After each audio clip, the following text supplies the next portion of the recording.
Over the weekend, the second anti-mass immigration March for Australia rallies took place across the country, and by and large the protests went off without a hitch. Except, of course, in the one place everyone knew there'd be trouble, the socially progressive, crime-ridden capital of Victoria, Melbourne. To be fair to the March for Australia participants, they were very peaceful, even receiving praise from the police. Police Commander Wayne Cheeseman said, "I can tell you that the March for Australia group, they were peaceful, they were engaging, they listened to our instructions, they did what they were told, and they protested by example." However, the same could absolutely not be said about the counter-protesters, the so-called peaceful, compassionate and inclusive left. Apparently, their commitment to inclusion only extends as far as including police officers as targets. The police commander had pretty much nothing nice to say about them. In fact, he came with some props, a pile of rocks that he dramatically dumped on the floor. He was clearly a man that was pissed off.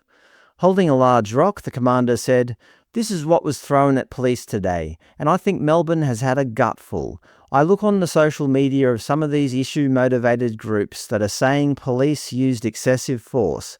The fact was, these were being thrown at police. Bottles filled with shards of glass, rotten fruit, bins were set on fire, flags were on fire, and I think enough is enough.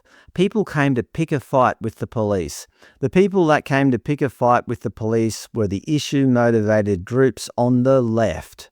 He certainly didn't mince his words and justified his police officers' actions, saying, "We knew they were coming. We deployed force against these people, and rightly so. We had police injured. I had a female sergeant who went to hospital with a suspected broken hand because she was kicked at. I have a member with a nasty gash on his leg." The commander also commented on the constant drain on police resources, trying to keep the left in check. "We are drawing police resources from all around the state to police this protest activity in Melbourne, and it happens every week without fail. The impost and the impact it's having on the members working every weekend and on frontline community safety is massive." His conclusion was damning. They're cowards. They come in face coverings, they come in masks, they come with hoodies on, they hide behind each other, they duck down, they pull the rocks out of their bags, and they throw them as hard as they can at the police. And it's got to stop.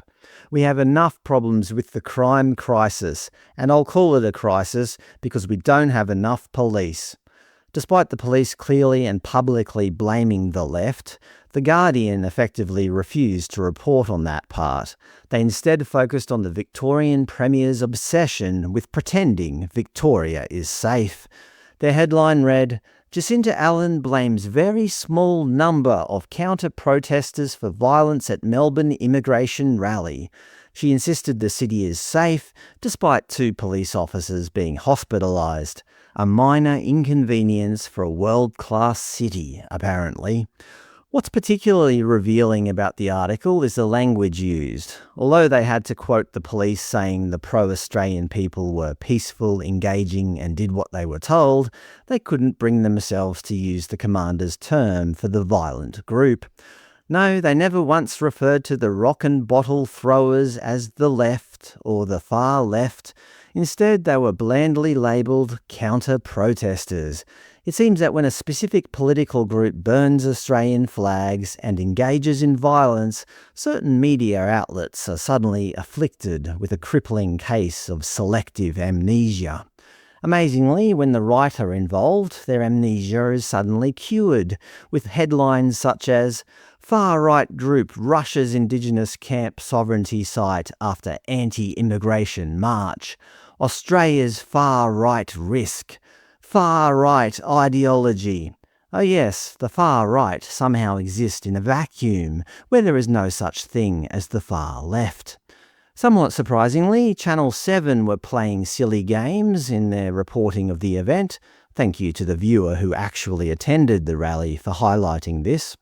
7 News wrote this headline, "Anti-mass immigration rallies in Melbourne turn violent as police assaulted by demonstrators." The picture they included implied police were aiming their weapons at the March for Australia protesters, with the headline implying they were the violent demonstrators. But the police praise of the March for Australia group proves this claim is simply unfounded. Channel 7 are blatantly misleading their readers, although I feel they probably just did this as a form of clickbait. SBS were a bit more honest in their reporting, with the headline, "Had a Gutful, Police Blame Left-Wing Groups for Melbourne Protest Violence," although don't give them too much credit. In the article, they quote a lead anti-racist protester, Yasmin, who provided the perfectly predictable perspective. "We condemn the violent acts of Victoria Police. We are appalled by the comments of Police Commander Wayne Cheeseman, who praised the far-right hate march. It is not peaceful to organise a rally calling for black and brown people to not be allowed in this country. Police denied thousands the right to protest while facilitating the racist, hateful demonstration March for Australia, exercising white sovereignty to defend a white Australian ideology."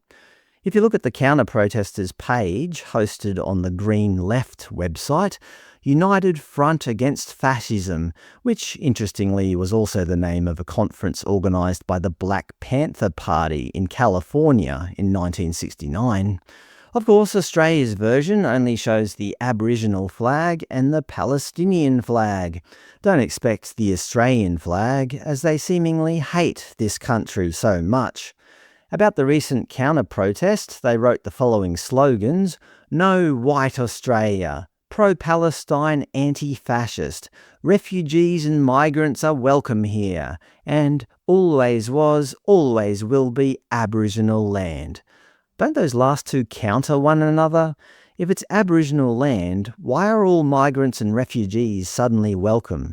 It's kind of a question that answers itself, unless, of course, their ideology is purely a weapon to be pointed at the West and not a serious, coherent political argument. Our ABC seemed to be a bit fairer in their reporting in a piece titled "Tensions Erupt in Melbourne as Immigration Rallies Held Across Australia."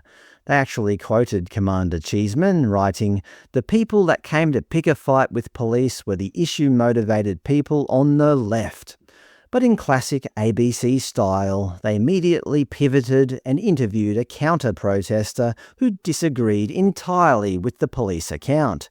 She said, "There wasn't any violence coming from the counter-protest, and the actual pepper spraying and that sort of stuff came completely out of the blue from the police. I didn't see anybody throwing anything, and I was right up the front." And here's where the police commander's pile of rocks becomes just a figment of his angry imagination. This is what she actually saw. "The only aggressive act I witnessed was when a member of the far right misgendered me, and the barista, clearly a servant of the patriarchy, dared to hand me non-organic soy milk instead of my ethically sourced low-fat almond milk in my single-shot sugar-free chai latte, a profound act of dietary violence. I felt targeted and am still processing the trauma experience from that level of brutality." Okay, I made up that last part. But the first part, the part where she claims there wasn't any violence coming from the counter-protest, that was an actual quote published by the ABC. Anyway, despite the far-left protesters refusing to admit they were violent, and despite some of the media refusing to label them as the far-left, Police Commander Cheeseman has clearly had enough of their BS and wants his streets to be free from obviously violent and deranged people.